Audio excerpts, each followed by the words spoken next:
So, to the students of the Martin Luther King College, welcome to Université Paris-Saclay, welcome to Centrale Supélec. Ladies, gentlemen, and other distinguished persons, good morning. We're very happy to have you here for the very first edition in a long tradition of 3-minute thesis here at the Academic Writing Center. My name is Divya. I'm the founder and the director of the Writing Center. And today we have a wonderful panel of judges, an incredible panel of finalists. But my job isn't to introduce all of them to you. We have a master of ceremony for that. So my humble job is to introduce our very illustrious master of ceremony. He is a double degree student from Politecnico di Milano, who is also at Centrale Supélec. He was the events manager for the international student body, president of the Italian Society, and most importantly, winner of Centrale Supélec's Concours d'Eloquence. So, finalists, you are in excellent hands with Lorenzo Caravetta. Can we please applaud him? So I'd like to take this opportunity to quickly thank the Writing Center team who have just been incredible in the preparation of all of this, especially our project manager, Melissa Thomas, and Alexandra Cormier, who is somewhere. Okay, so over to you, Lorenzo. Thank you.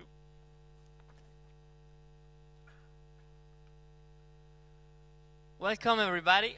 I'm so happy and so excited to be here today. I'd like to thank the Academic Writing Center for inviting me. The 3MT competitions put together two of the things I love most in life, science and communication. And this sounds nerdier than I expected. Generally speaking, people tend to imagine technical sciences and human sciences as two different independent fields. But I strongly believe that in a world where careers become ultra-specialized, knowledge gets ultra-technical, ultra-specific, it is crucial to be able to communicate effectively, to get out of our own box, to understand each other, and to connect with people. I particularly love the 3MT format, which is a simple and beautiful concept. Even those who drive the train of progress and are ahead of everyone else turn around to explain to the others what they see coming. Today we are gonna listen to 10 researchers coming from all over the world. 10 pioneers of science telling us the tale of 3 years of their professional life, squeezing into 3 minutes all their effort, the small successes, the failures, the satisfaction, and their discoveries. I'd really like to thank all the competitors for sharing their work with us. Please join me in giving them a warm welcome.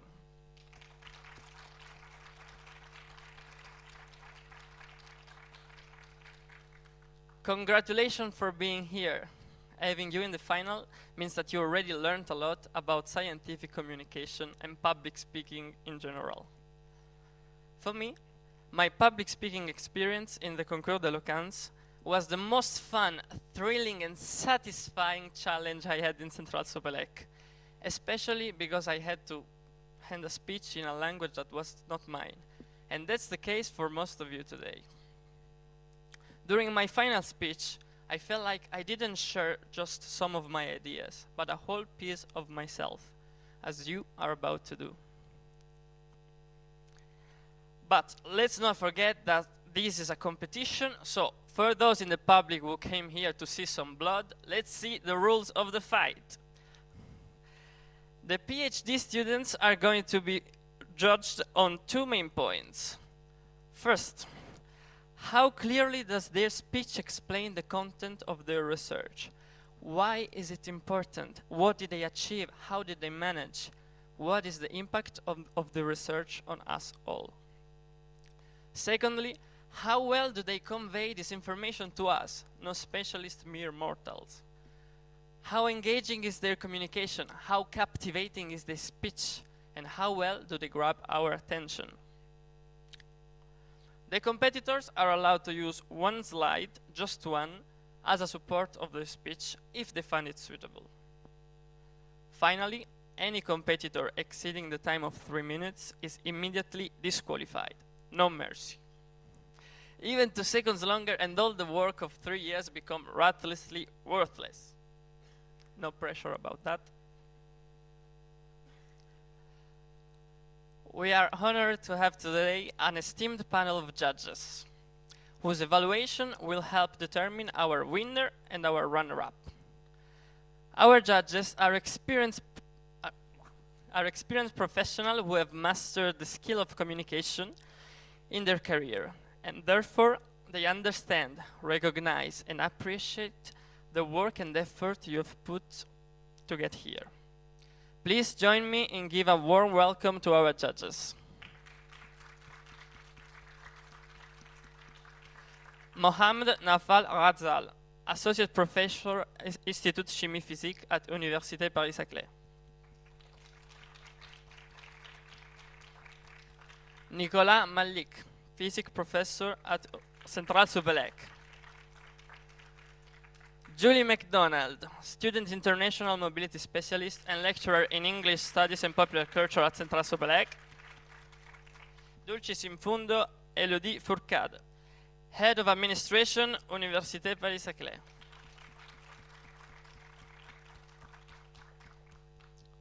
Today, we also have some special guests, students visiting from Martin Luther King Jr. School. Welcome!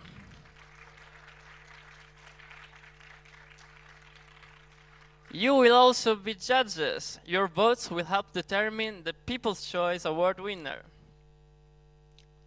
We are now ready for the competition. I will introduce each finalist to you. They will come up on stage. And once I finish their introduction, we will do a ready, set, pitch. And this will give the finalists time to take a moment, center themselves, and then start speaking. Once they begin with their first word, we will start the timer. There will be one facing the competitors and a little one facing the audience. Starting us off, we have Alexandre Duval from the Graduate School of Computer Science.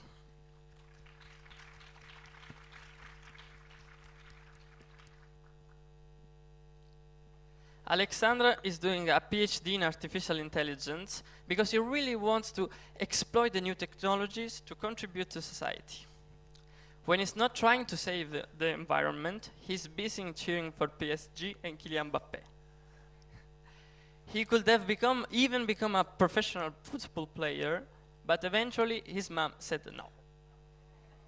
Well, but let's see if she was right. The timer is set. Quick question, do I need to press so that the mic is on? Normally, yes. Can you hear him? Try speaking. Test. Yeah, it works? It works. Okay, I don't hear. So, Alexandre, with a speech of the title AI for Climate Change, ready, set, pitch. Do you want to live in this world? A world with violent heat waves and intense drought. A world with unpredictable agricultural cycles and cities flooded by the sea. A world where tropical disease spread and many species go extinct. Do you really want to live in this world? Personally, I don't, which is why I'm dedicating my PhD to tackling climate change. In particular, I try to reduce the energy consumption of a wide range of industrial activities like cement production or fertilizer production. But let me give you an example to be more concrete. We want to produce hydrogen to power the new generation of trains. It would be fantastic. But producing hydrogen requires an electrochemical reaction called the electrolysis of water, which involves using energy to transform the water molecule H2O into oxygen and hydrogen. And this process requires a lot of energy, so it's essential to optimize it. A promising solution to do so is to add a catalyst material to the reaction, which allows to perform the exact same transformation by using less energy and without consuming the catalyst. So in theory, catalysts are fantastic, but there is a catch. It's actually very difficult to find a good catalyst for a given chemical reaction. Current lab experiments take days and they're very costly to run, while there are millions of catalysts out there and thousands of chemical reactions. So current methods won't cut it. And this is where my research comes into play.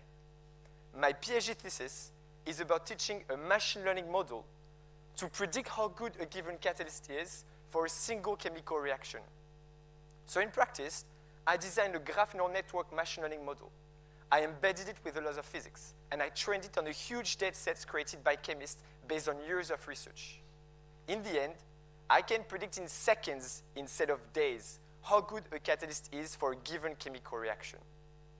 But since it involves to manually just select a few catalysts, I decided to combine it with a generative algorithm that automatically selects and proposes new catalyst candidates.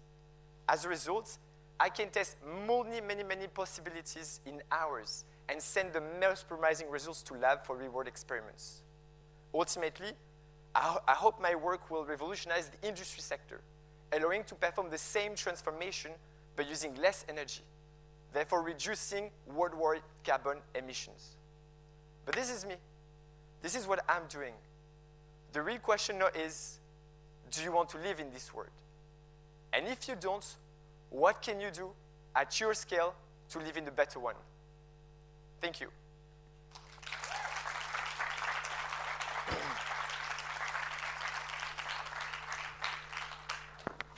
What a start. Thank you, Alexander.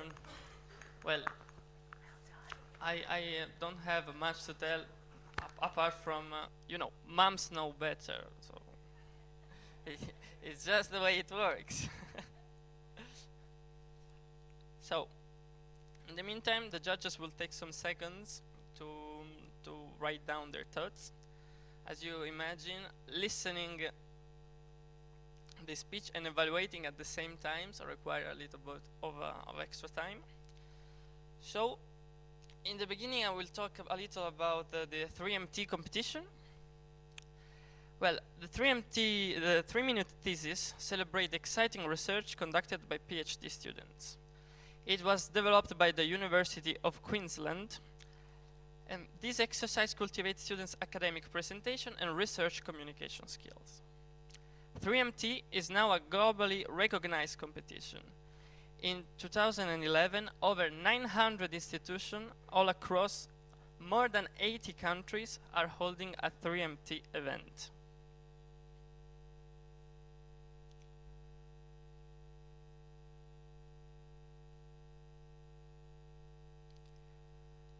I will start now introducing our second competitor, who is Paritosh Sharma from the Graduate School of Computer Science.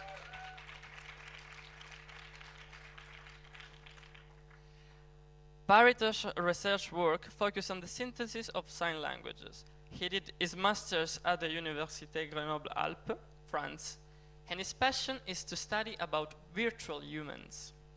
In his free time, he loves making custom bikes, and he has a useless superpower. He can sleep while standing.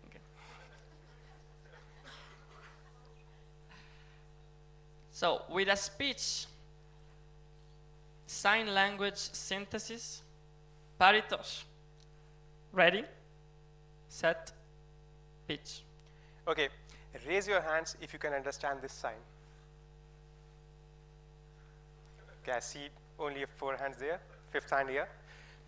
But for the others, well, did you know that in France itself, there's around 70,000 people in the deaf community who use sign language as their primary means of communication?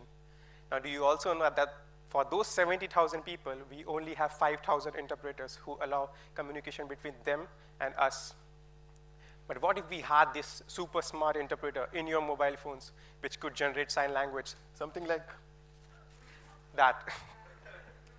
Well, that would be really cool. We could use it in hospitals, in universities, and so on. And that's the big area of my research. But how do we represent sign language? Well, in earlier days, sign language was just seen as this sequence of words. So to synthesize that the cat is cute, they would simply take the animation of cat and put it with the animation of cute. But how would you say that the cat on the right is cute? Well, that doesn't really work in this case. And that's when researchers thought, well, let's think out of the box. And they thought of boxes. So sign language can be represented as a big box, like that the cat on the right is acute. And it can contain smaller boxes, which could contain a box for cat, a box for cute, and so on. On the lowest level, you could have some set of rules which you can apply to our 3D character. In simple words, the big box is like an orchestra, the smaller box is like the musical instruments in the orchestra, and the smallest blocks, they are the musical notes playing on those musical instruments. My job of the research in the first half of my PhD was to create animations directly out of the blue blocks. So for this, I created an algorithm which would generate sign language directly from poses. So to synthesize that the cat, for example, to synthesize cat, I would just take the pose of cat and move, and this as the final pose, and it will just generate an animation for cat.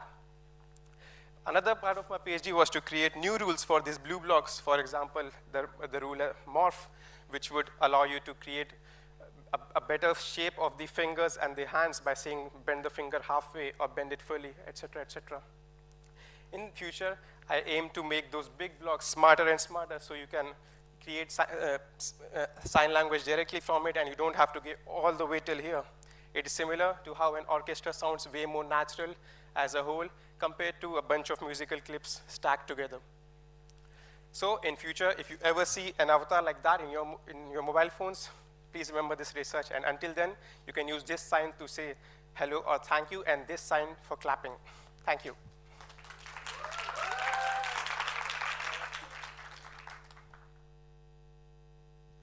Well-deserved applause for Paritosh.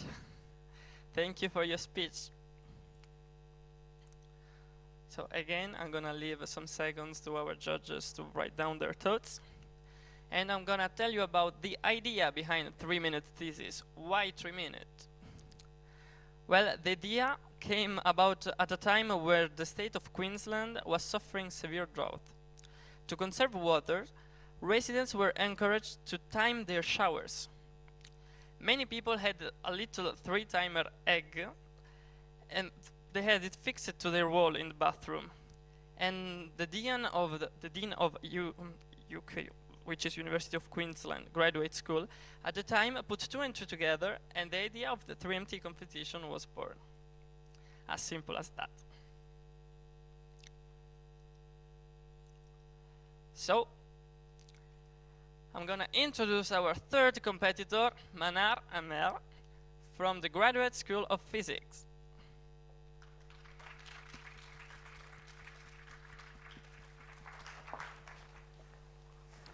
Manar has a master's degree in Paris-Saclay University and a bachelor degree in physics at An-Najah National University in Nablus, Palestine. She's also part of her student bureau at her lab, where she organizes fun events for the PhD students. Her motto is nothing works until it does. And she's ready to challenge Paritosh on a parallel sleeping competition today. Because she affirms she can sleep anywhere and everywhere. Exactly.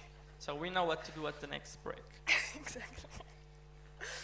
With a speech of the title, A New Method for Producing X-Rays, Manar, ready, set, pitch. We have always had this need to see beyond what our eyes can tell us, from illnesses that could happen to the human anatomy, and from historical artifacts to understand their history. X-ray technology gives us a set of superhuman eyes, and it can be found anywhere, from hospitals to huge facilities called synchrotrons. In hospitals, X-rays are produced through a tube that gives us X-ray tubes that gives a fairly good and general image at a lower cost of X-ray. And in huge facilities called synchrotrons that are 2 kilometers in width, they produce high quality but a high cost X-rays. And you can see the difference between these types of images between a general chest of a human when we go to the doctor, which gives a fairly good image, and a chest of a high quality X-ray that's produced in synchrotrons that gives a much more well-defined rib cage. And you can see these like tiny small black dots surrounding them. So imagine how much better the medicine can get if we can produce and give people a very good high quality X-ray at a much lower cost. My PhD work is on an experiment that reduces the gap between cost and quality.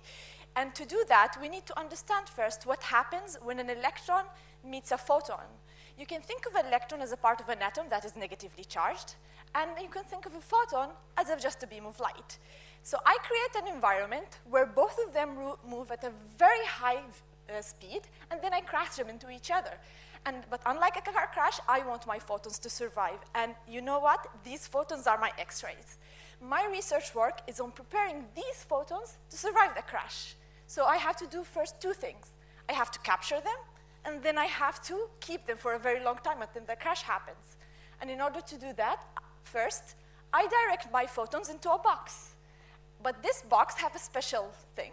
It can adjust itself to the frequency of the incoming photon, like having a correct key to a locked room. And then my photons enter the box. And to keep them there for a very long time, I place two reflective mirrors, and very similar to how a mirror reflects our face. The photons keep reflecting back and forth between the two mirrors and stay in the box for a very long time. And the better quality is, and the higher the quality of the photons. And you know that these photons will become better X-ray. And my work, I really hope that this will improve the quality of the X-rays that are produced and produce them to people. And you know what? My experiment, it's even much, very compact, and even just the size of this auditorium.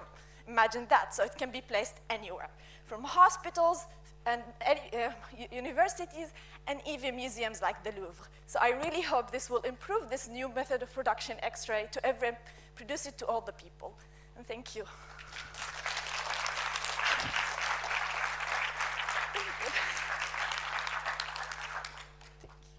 Thank you, Manar, for your sensational speech.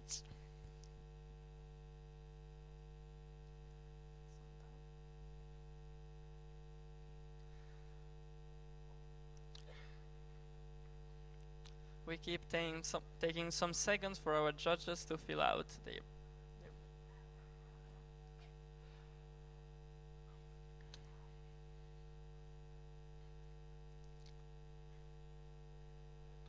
Okay, I'm gonna now introduce our fourth competitor, Roman Lot, from the Graduate School of Computer Science.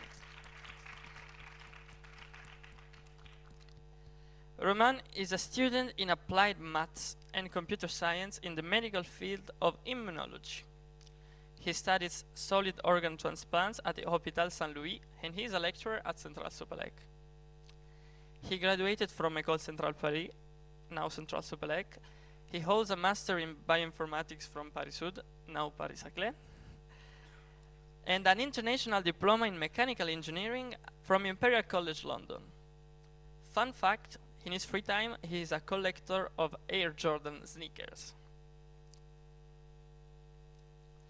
With a speech of the title, Unraveling the Puzzle of Organ Transplant Success, Romain, ready, set.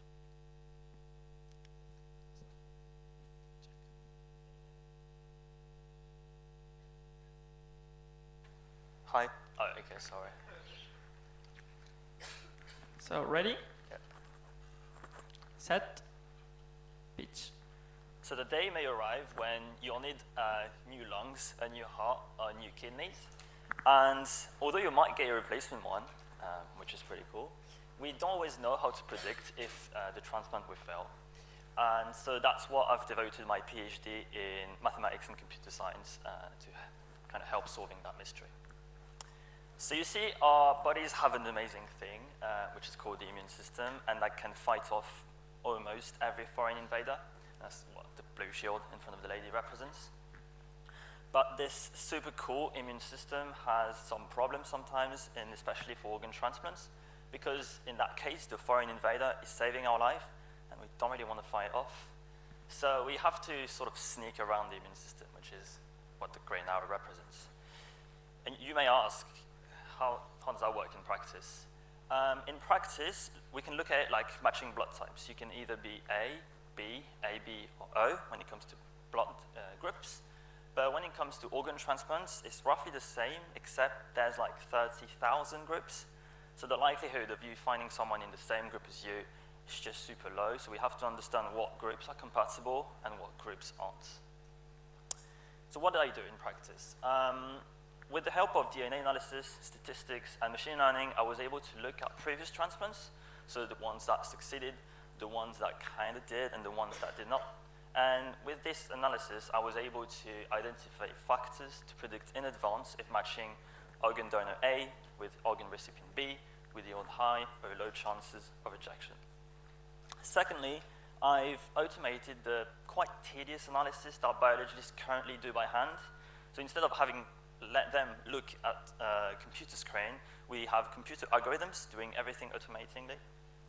Not only does it save them time, but it also decreases the number of inadvertent errors, which humans kind of make all the time. It's that useful that we have been talking to lawyers for a bit more than a year, and the patent is pending. In conclusion, I hope that my work will keep pushing people working in this kind of field, because even though we have the technology, we have the DNA analysis tools, we have the mathematics tool, we need more interactions between computer science people like myself, doctors, statisticians, etc., to help build a better future for organ transplants patients. But also, it also applies to loads of other fields in medicine, whether it's cancer or other stuff. Thank you for your time.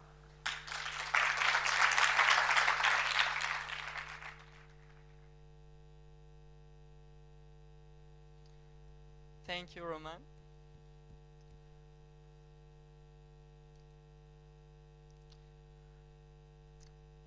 It was such a good speech that I noticed that you had 10 seconds left, and I wish you thought for that extra 10 seconds just to enjoy more. Well, we're still giving some seconds to our judges.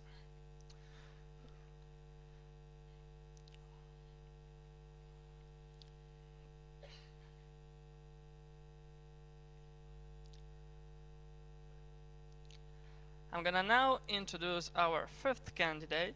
It's Salek Ahmed Sajib from the Graduate School of Biosphere.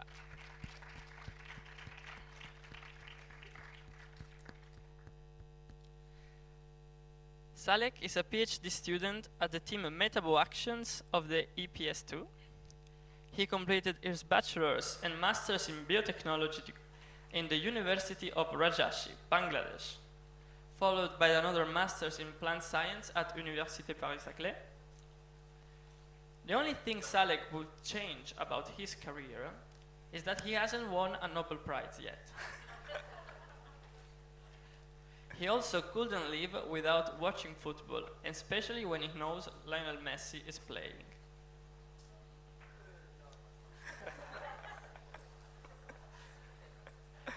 With a speech of the title, "How do organelles talk to each other in plants?" Salek, ready, set, pitch. Plants are like human beings. As human beings, what do we tend to do when we face any difficulty or stressful situation? Well, we talk to our friends and family members and take help to overcome the situation. But did you know that plant cells also behave in the same way? In a plant cell, there are three best friends. We call them as nucleus, mitochondria, and the plastid, and all of them are called organelles. The first friend, nucleus, it's a special one. It can control the activity of all the organelles of the cell. The second friend, mitochondria, it can produce the energy for the cell. And the third friend, plastid, it has a wide range of function. It can produce the food when it is in the leaf, it can store the food when it is in the root, and it can make the fruits colorful. Now, in case of any dysfunction faced by any of these friends, the other two gets the information. But how can they do that? Unlike us, they don't have any WhatsApp or mobile phone to communicate. Now, here comes my PhD. During my thesis, I am identifying the signaling events, how and which signals these three friends are using to communicate among them. I am using the seedling developing in dark. Seedling is a very crucial stage of plant development because at that stage they are under the soil and they cannot produce their own food by photosynthesis. And moreover, the development of a massive plant depends on the tiny structure of the seedling. In case of any problem in the seedling establishment, the whole plant can be affected. Now, during my thesis, I have set up conditions by which we can limit the activity of one of the friend, the plastid, and then the plastid sends the signal to the nucleus and mitochondria.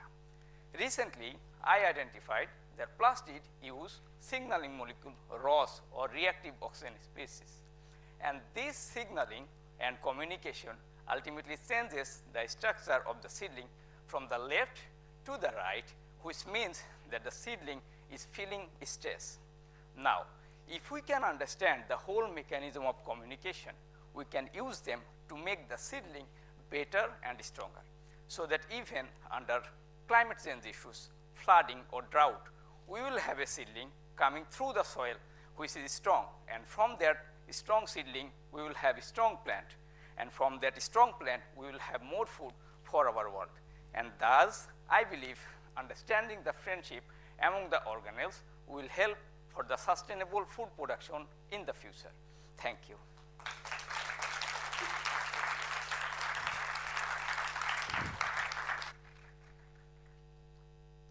Wow, thank you, Salek. That was very interesting.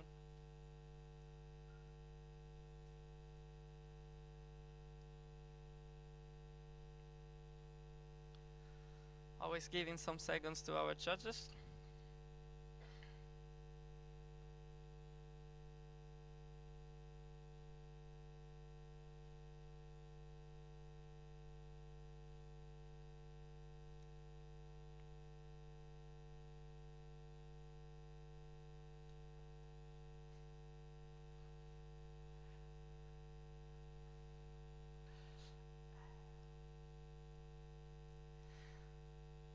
Okay, I will now introduce our sixth candidate,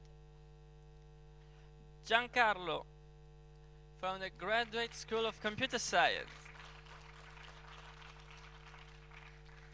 Giancarlo is a PhD student in computer science with a background in engineering and biology. So far, his interests are framed in developing computing tools and theory to address biological or ecological issues, from reducing emissions to improving wildlife conservation efforts. Not surprisingly, he relishes outdoor activities like hiking and diving with a permanent desire of wandering national parks all across the world. With a speech of the title Survive or Collapse, Giancarlo, ready, set, pitch. While I was preparing this talk, I remembered the speech of Tuvalu's foreign minister, which he gave standing knee-deep in seawater during COP26 in Glasgow, UK, to show how his Pacific Island nation was affected by climate change. Although this climate crisis affects everyone, there are few approaches to assess an ecosystem's evolution, because natural catastrophes are driven by countless interconnected and interdependent causes, no matter whether it's a Pacific island, a tropical rainforest, or even a termite colony. In fact, the well-being of an ecosystem depends upon things like the biotic environment or living organisms, the abiotic environment or non-living elements, the physical space, and sometimes human-related influences that are too substantial to ignore. And to capture the whole picture, researchers use computational models. However, not all of them are good for giving insights in terms of predictions, branching on different fates, and tipping points for any particular ecosystem. My research topic is about providing a new technique that can give us such insights. I developed a new technique for examining ecosystem's evolution and for finding events that can evade collapse. In my technique, I use Petrinatum foldis, which is really just a way to structure data for recording and visualizing the dynamic elements in our evolutionary system. In my technique,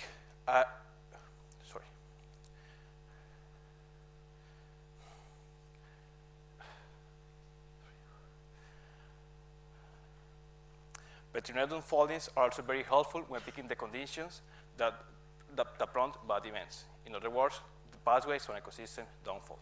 Let me give you an example of what my method can do. I translated a list of rules provided by ecologists describing a termite colony into a Petri net whose unfolding displayed the ecosystem dynamics. When analyzing the unfolding, I was able to detect different tipping points that led to drastic changes in the ecosystem. In particular, I detected one tipping point that allowed me, the yellow box in the diagram, that allowed me to identify a hypothesis in evolutionary biology called the red queen hypothesis. In this hypothesis, species most constantly adapt to survive while being pitted against other ever-evolving opposing species. My tipping point was reflecting the survival of termites against the ants attack scenario. I developed a software called EcoFolder to analyze and to provide insights into a wide range of scenarios. For future work, I plan to consider tipping points combined with 2 or more events whose causes are far from obvious. Eventually, my method will allow me to provide a valuable framework for ecologists and to be able to listen to great speeches from island national ministers without them thinking, thank you.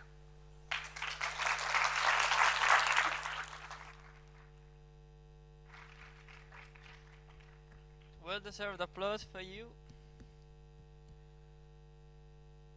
Well, Giancarlo, I really appreciate it. But sometimes it can happen when we do public speaking to have a moment of blank. But he managed to come down, take a breath, and carry on. That was professional.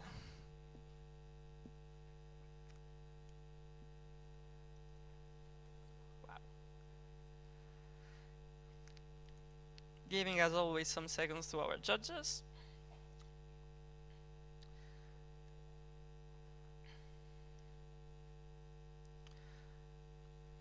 We are now going towards the end.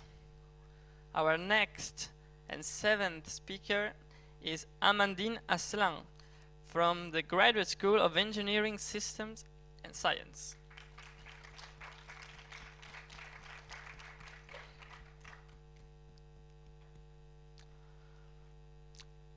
I tell you a story.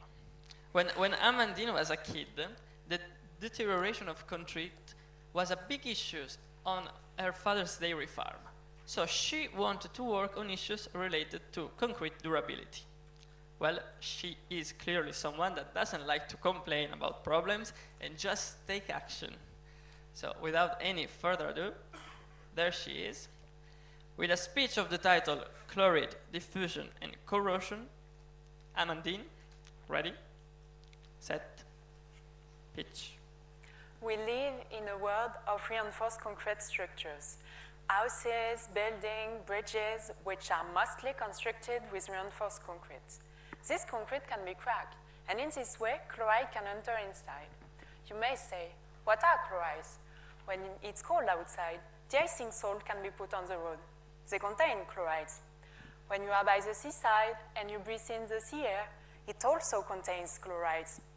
Bridges in cold areas or structures close to the sea are particularly exposed to chlorides. But what exactly is the problem with chlorides? Remember that since chloride can enter the concrete through cracks, they can reach steel reinforcements and lead to corrosion. Corrosion causes damage, which in the long run leads to the destruction of the structure. We definitely don't want this. In my PhD, to measure how quickly chlorides enter the concrete, I developed an experimental device. I began with an existing test on concrete, which is called the accelerated migration test. I tried to recreate the exact same condition as real-life structure. For that, I put steel reinforcement inside my concrete. This has never been done before, because if you remember, it causes corrosion. To avoid that problem, I put epoxy around my steel reinforcement. No more corrosion. But real-life condition also means that people are crossing bridges and placing furniture on the floors of the houses by the seaside. So I put a mechanical load on my reinforced concrete. And it made the concrete crack, just as in real life. Then, I carried out my accelerated migration test.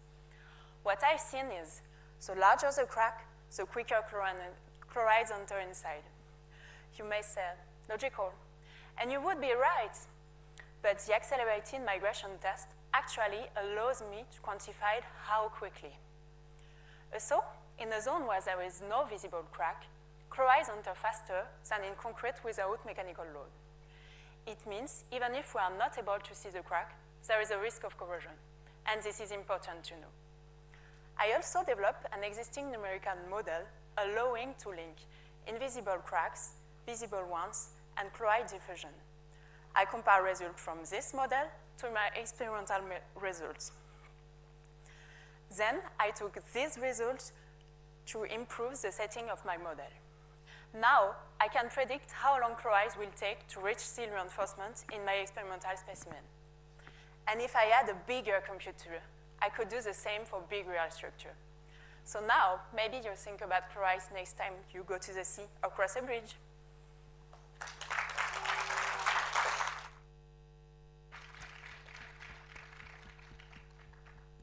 Thank you, Amandine, for the wonderful speech.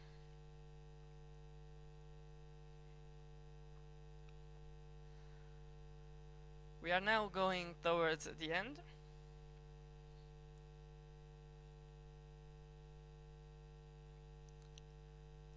Always giving some seconds to our judges.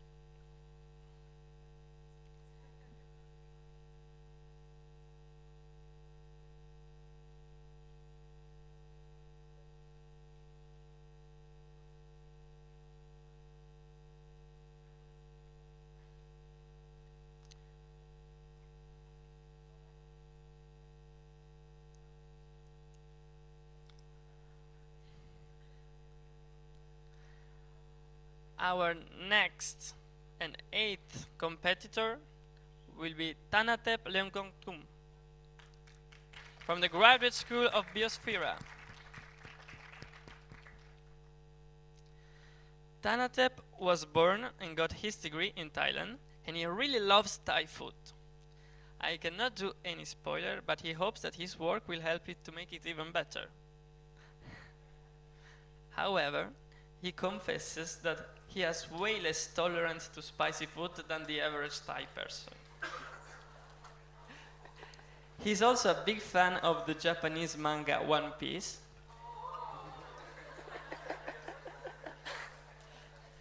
He has a small collection of goodies in his office. Is your office in this building, or we can go visiting after? In Anthony. In Anthony? So it's a bit far. But he has a very big collection at home.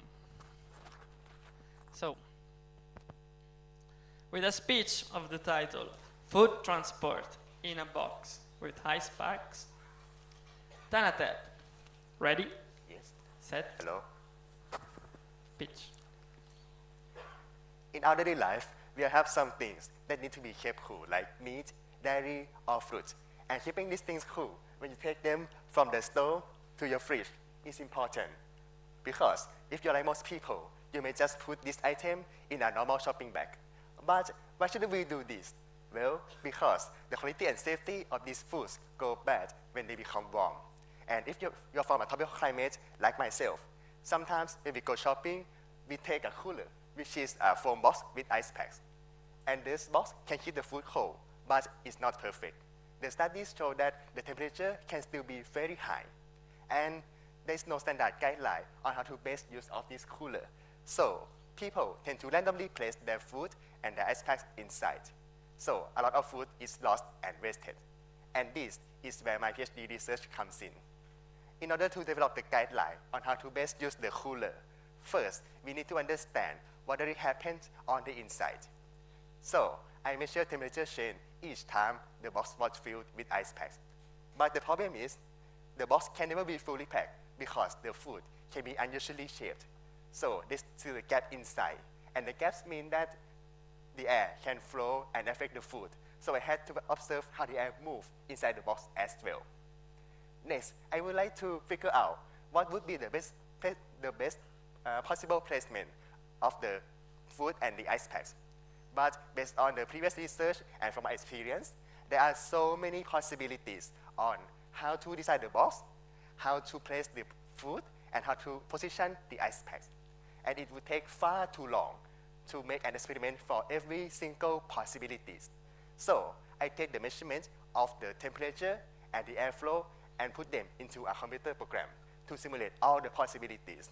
And then I can test which changes affect the temperature of the food.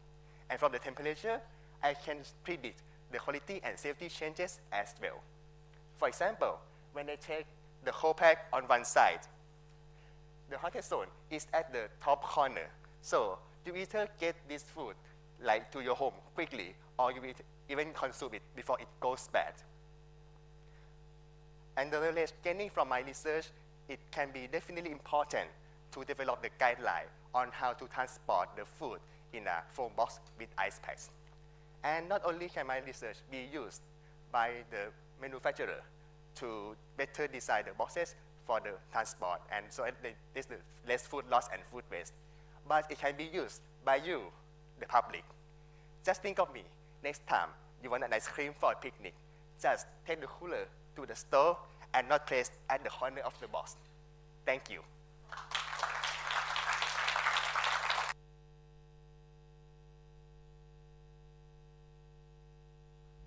Thank you, Tanate, for the great speech.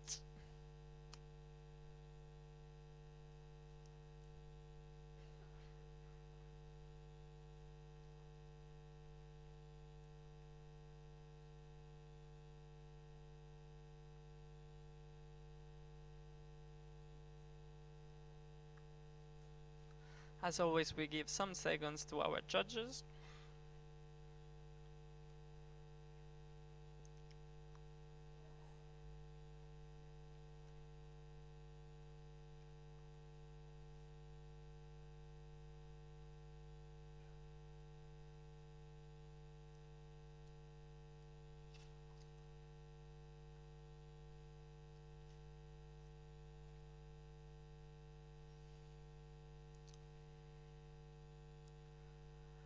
So let me introduce our ninth competitor, Maragang Singh, from the Graduate School of Engineering and System Science. Maragang is a visiting PhD candidate from the University of Queensland, Australia. He is here for the 6-month research exchange. I'd like to remind that University of Queensland is the founder of the 3MT format. I checked with the jury, you don't get any extra point for that, I'm sorry. When I asked him what he likes about his job, he replied, the sheer utility and limitless nature of science. Wow. In his free time, he loves cooking, and to be precise, he loves dancing salsa and drinking wine while cooking, which makes it even better. So, with a speech of the title, Making Planetary Entry Safer to Land on Mars, Titan, and Beyond, Maragang, ready, set, pitch. Have you ever wondered how it would be like to see our planet Earth from a different planet, like we can see Moon from here, or how it just would feel to set foot on Mars or on Titan, a distant moon of Saturn? I'm sure it's like a very, very fascinating thought for you, like it had been for me and for humankind for a very, very long time. So why haven't we done that already? Well, they are far, and the voyage there is extremely dangerous and complicated. What makes it dangerous is the heat produced when the spacecraft enters into the atmosphere from the vacuum of the space at a very, very high speed. Our spacecraft enter the so-called the 7 minutes of terror. Humankind have created vehicles capable of traveling at 50 kilometers per second, but that is quite rare. In our case, we are looking between 5 to 7 kilometers per second. The heat generated around the vehicle is somewhat similar to the heat generated when we rub our palms together. Now multiply that by thousands of times. So yes, it gets very, very hot. If you look here, it's a typical spacecraft making the entry into the atmosphere, and here's all the heating going on around it. So temperature around our spacecraft can reach up to 10,000 degrees Celsius. And the understanding of this heat generated is crucial for the design of a safe and efficient spacecraft. And this heating depends on the phenomena happening around it, and which in turn depends on the nature of gas particle present in the atmosphere. Every planet has a different composition. As you can see here, Earth is mostly nitrogen, oxygen. Mars is 95% carbon dioxide, and Titan is 97 to 2.8% methane and nitrogen. So in my research, I must consider these differences of the atmosphere. So, so aim of a PhD is to deeply understand these heatings so that we can minimize it and prevent any accidents associated with that. I'm doing this investigation at 2 different facilities. First is the expansion tube at the University of Queensland and the plasma torch at Central Super Lake, where we can reproduce the condition experienced by our spacecraft, like here on Earth. So far, my research has strongly suggested that this heating depends strongly on the nature and the state of gas particle presence in the atmosphere.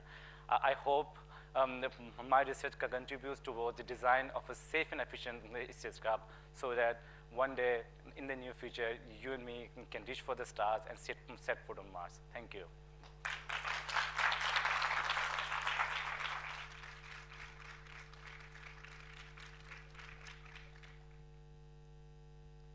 Such an inspiring speech, Magdalena. Thank you.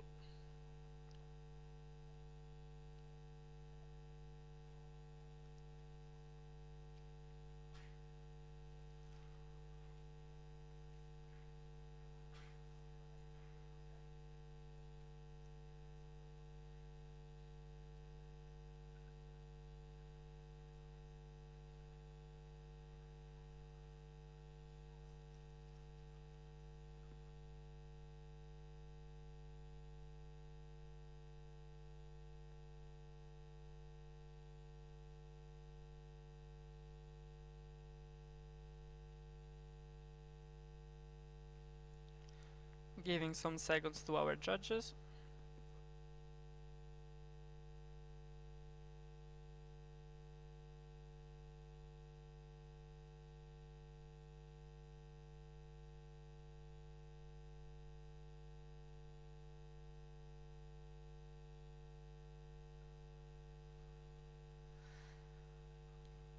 At last but not at least, I'd like to introduce our 10th candidate, Pearl Stephanie N. Olamte from the Graduate School of Public Health.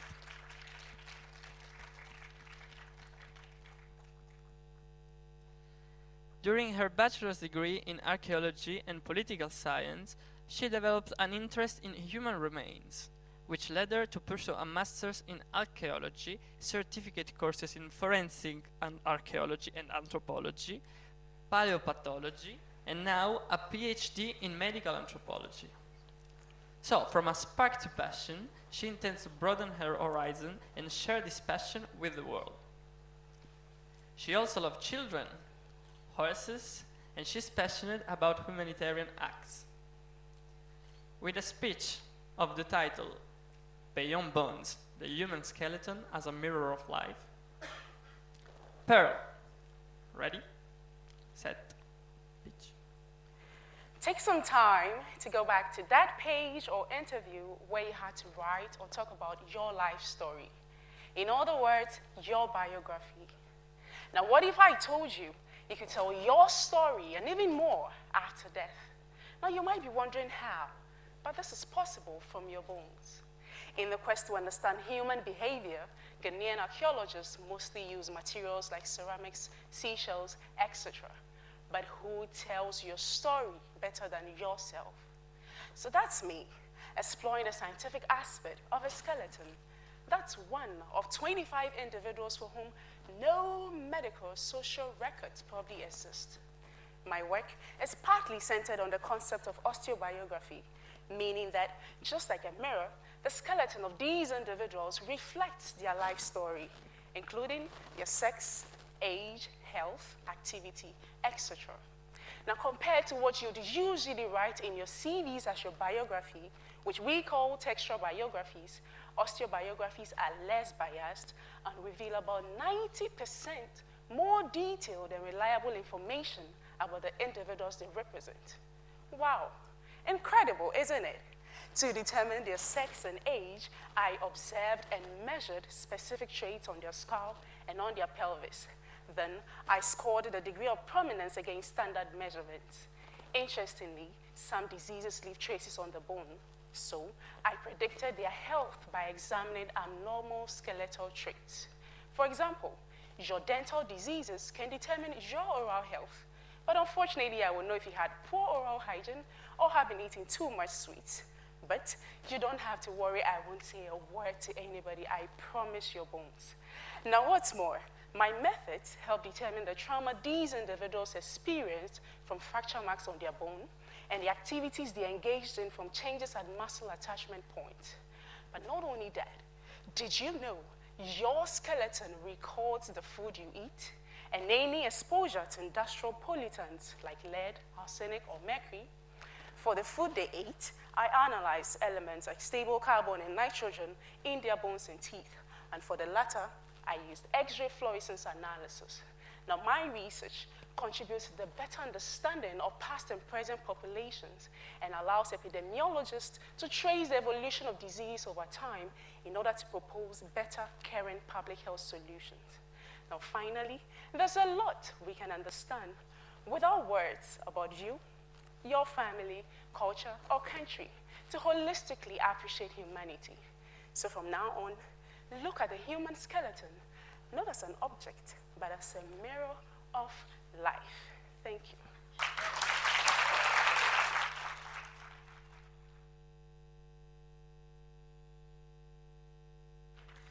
Awesome speech. Thank you, Pearl. Well, this was the last of the 10 speech we have today. So in a second, the jury will take its time to deliberate. But first, somebody in the public this morning were given the voting cards. So, in order to determine our People's Choice Award winner, I'd like you, students of the Martin Luther King Jr. College, to take 3 minutes to write down your favorite speaker, and then it will be announced later with the other prizes. Oh, in the same time, another big round of applause for all our competitors.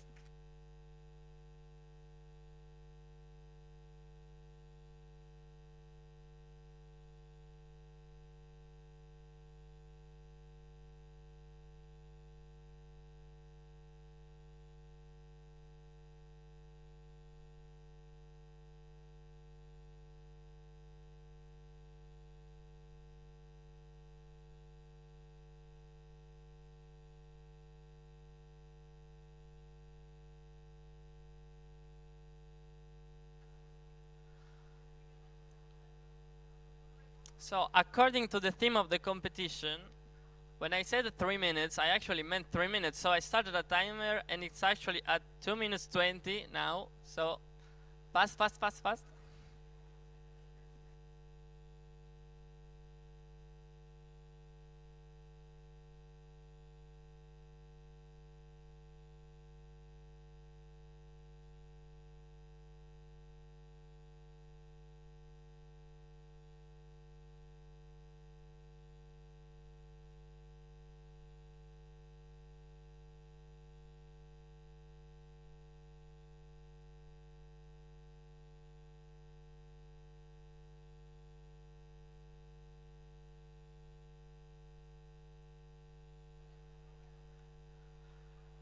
One minute 30 left.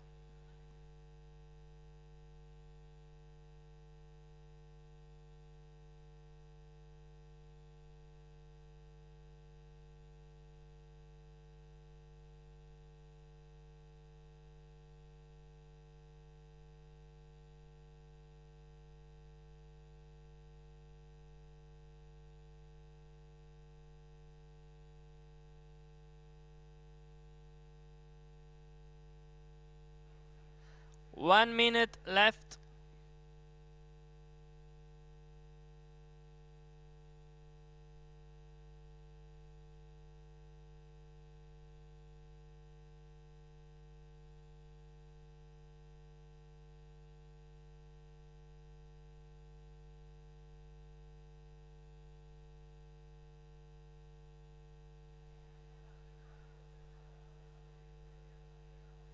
30 seconds left.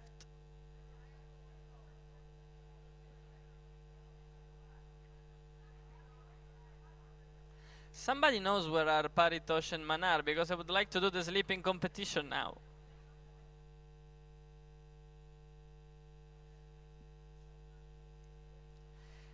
10, 9, 8, 6, 7, 6, 5, 4, 3, 2, 1, stop!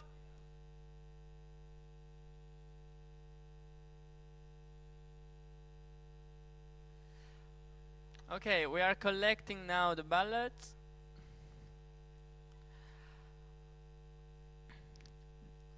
The judges will need about 15 minutes to deliberate, so everybody is free to stretch their legs, to move around, and be back here at 11:15.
Welcome back, everybody. Our judges, our judges are back. They took their decisions.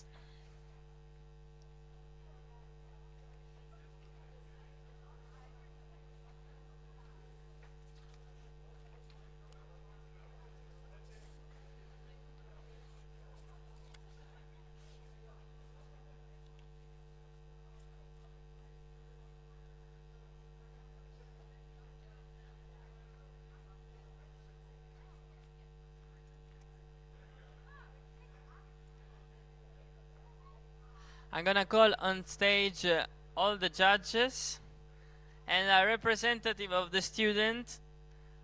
Avantika, can you come up on stage, please?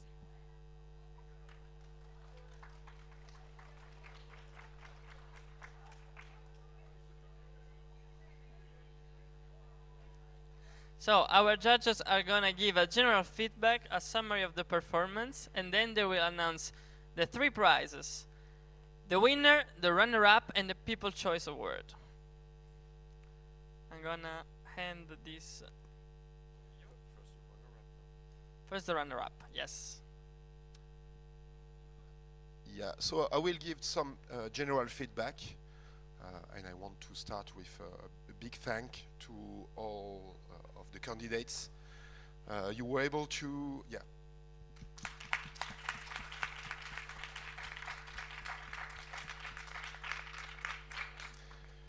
You were able to share your passion for science with us, and it was we learned so many things, and it was really great to hear from you.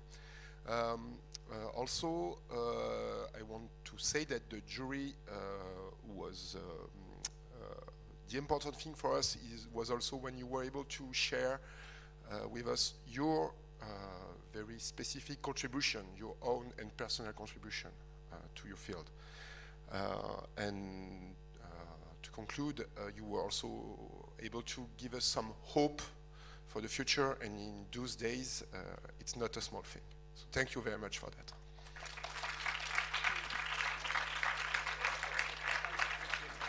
And I leave the floor to Julie, who will tell you who the runner-up is, I think. No? Ah. People, oh, sorry.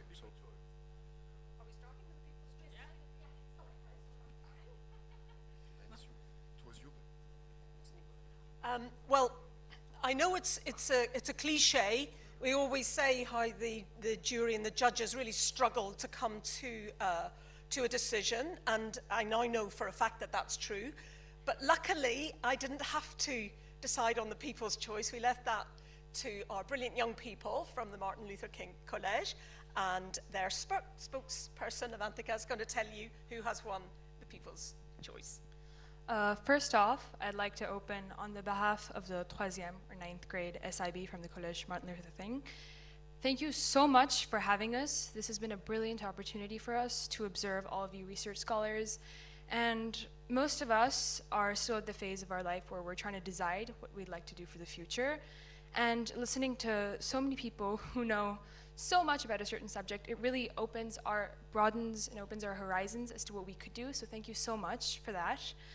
Thank you for the team at Paris-Saclay for having us, and thank you to our school for organizing this opportunity for us. So when I was talking with my friends, we all reached the consensus that there wasn't just one presentation that stood out to us. There was something to learn and something to observe in each and every one of your presentations, and I know it is a cliche, but it was really hard for us to pick one winner. Sorry, guys. But congratulations, Ms. Pearl. We really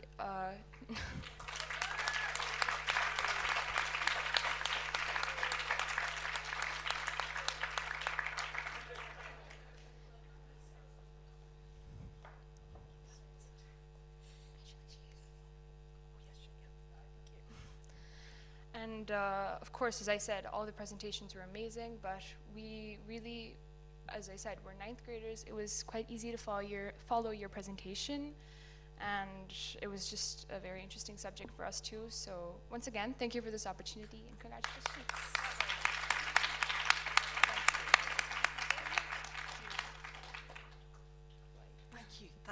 thank you to Avantika. Great. So now we're announcing the runner-up. But before that, I want to thank you again, all of you. It was really hard to choose one or two. Maybe if we have prize, we will give it to all of you. But we have to do that. And the runner-up is working on artificial intelligence, and he is solving the energy problem. And I will ask here Alexandre Duval to come.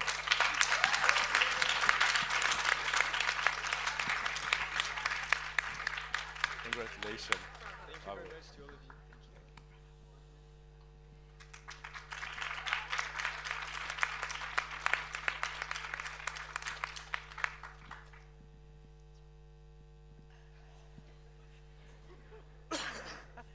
And now the winner. I like to do this. Thank you, Divya.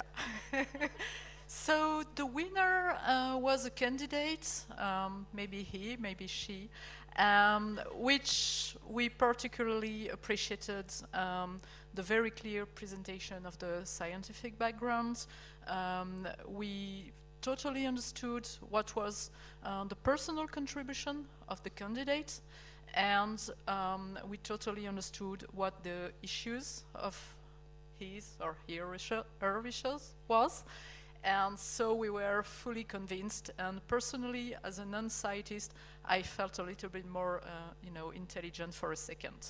Well, I'm not sure that will last, beyond this contest, but at the moment, it felt great. So thank you for that, and thank you, Manar Amer.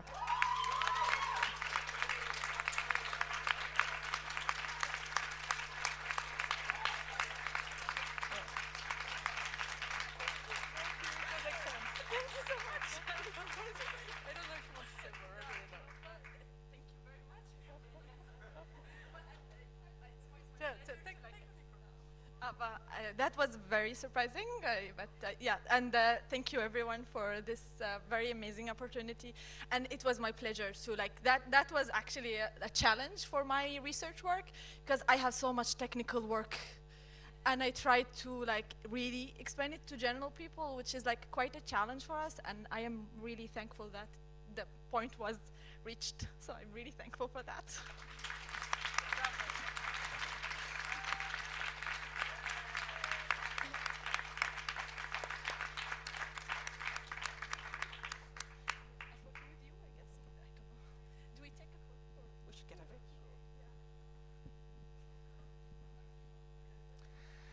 So, a round of applause for our winners.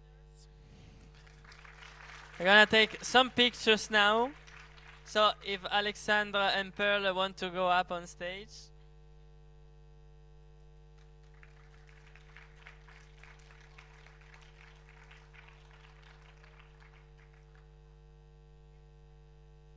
Can we have a white slide, please?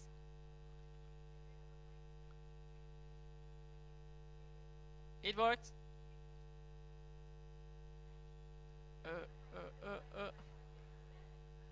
Perfect. Okay. Cheese.